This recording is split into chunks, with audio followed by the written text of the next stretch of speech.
Hello FIGGIE fiends and collectors, this is me, Daniel East 1000, back again with another Lord of the Rings Toybiz figure review. And well, just touching base on Lord of the Rings as a trilogy, we all know it's an incredible trilogy, but it does have one very big problem attached to it. That being a certain credit. The former Hollywood producer Harvey Weinstein has been sentenced to 23 years in prison for the rape and sexual assault of 2 women. From his limousine to a prison van. From the red carpets of Hollywood to the notorious Rikers Island jail in New York. A Me Too message, especially to men of power, that wealth and menace offer no immunity from prosecution. And that directly relates to the figure that we'll be taking a look at today. The Lieutenant of the Witch-King of Angmar, Gothmog. This ugly son of a bitch was one of the last Toybiz Lord of the Rings figures to be released. And amazingly, it really does show. For reasons that we'll get to in the review, it is worth noting that as this was one of the last figures, it only came in the blister style packaging. It wasn't released in any multi-figure packs, and this is actually considered to be quite a sought after figgy. I'm quite impressed I managed to get this for the price that I did get it for. So with the packaging out of the way, let's take a look at the figure itself. The age of men is over. The time of the Orc has come. So here we have Gothmog, and I have to say this guy is really, really ugly. The filmmakers based the likeness on this guy to Harvey Weinstein. One of the orc masks, and I remember this vividly, was designed to look like Harvey Weinstein. No way. As a sort of yeah. Oh, wow, that's great. I think it's okay to talk about that now. Yeah. The guy's incarcerated. Yeah. Him. The likeness of which is uncanny for sure. This figure though is really, really cool. I love the amount of detail and work that Toybiz have put into this thing, particularly in how grotesque they made the face.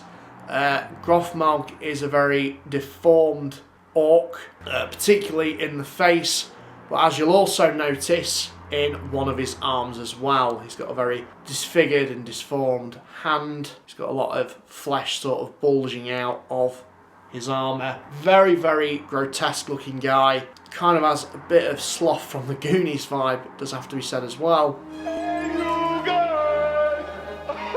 He's got a wisp of hair on the back of his head as well. Just that really gnarly looking face. With the missing eye, just very, very cool. Particularly looking at the armour as well. Just remove one of his accessories out of the way. I love the silver and weathering they've put onto that. Just looks very dirty, dirty battle-worn armour. And then on the back you've got that pelt as well. I'm going to presume from a warg or some creature he's killed. And lots of belts strapping that there. Just very, very nice. I love the work that they've put into that armour. It just looks absolutely fantastic. You know, the dry brushing.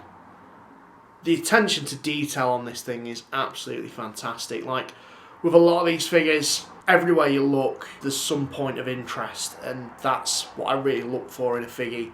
And this one is probably one of the best examples of that in the line. You know, you've got all these straps, which are in this soft plastic. So it's very tightly buckled in. Then you've got these big, burly boots as well, which actually have spikes on them. Just very, very rad. Impressively as well, in terms of his accessories, he comes with this very big sword, which is very, very nice painted. Again, very nicely weathered. You got the handle as well. Then he also does come with the big spear, which he does use in the film.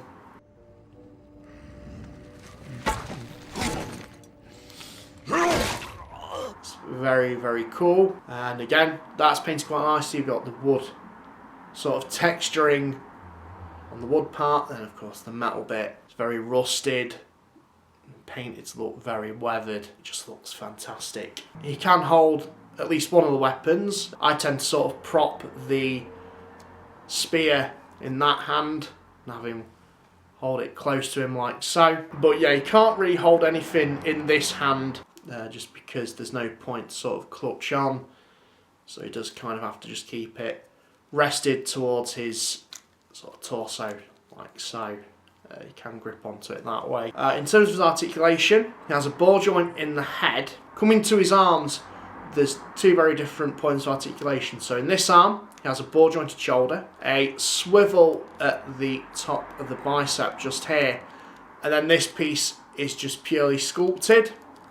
So there's no articulation there other than a swivel in the wrist. In terms of this arm, he has a ball joint in the shoulder, a swivel at the top of the bicep, double hinged elbows, and a hinge in the wrist, and also the fingers articulate. So you can have it clenched up in a fist, or you can have it open so he can grasp on to the sword, of which he has just dropped. There's no articulation, surprisingly, in the torso, but he does have ball jointed hips, swivels at the tops of the thigh, double hinged knees. He has a hinge in the ankle with a slight rocker joint as well, which is quite impressive, particularly for a figure of this time. So, you know, you can get a fair amount of posability out of this guy, but that's not the real draw here. I think in terms of the detailing, the sculpting, all the work that Toybiz put into this figure, particularly for one of the last ones that they were going to release, is really quite remarkable. It's slightly bittersweet as well, because looking at all the stuff they've implemented with this particular figure and what they could have done with other figures in the line, how they could have updated some of them, would have been really cool to see. But alas, it wasn't to be, and I super appreciate that they actually went out and made this particular character. I do feel like, while they did do a decent amount of orcs and things in the line, it would have been cool to have seen a whole lot more. Namely, so that we could have this guy command them. I think a lot of orcs, goblins, Eric and Elmsplate would have looked absolutely awesome. But nonetheless, what we've got is what we've got. And with the age of this particular figure,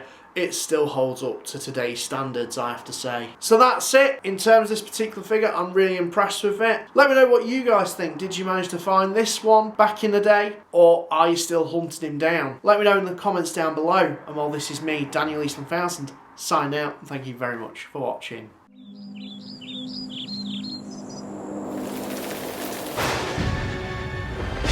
Nakul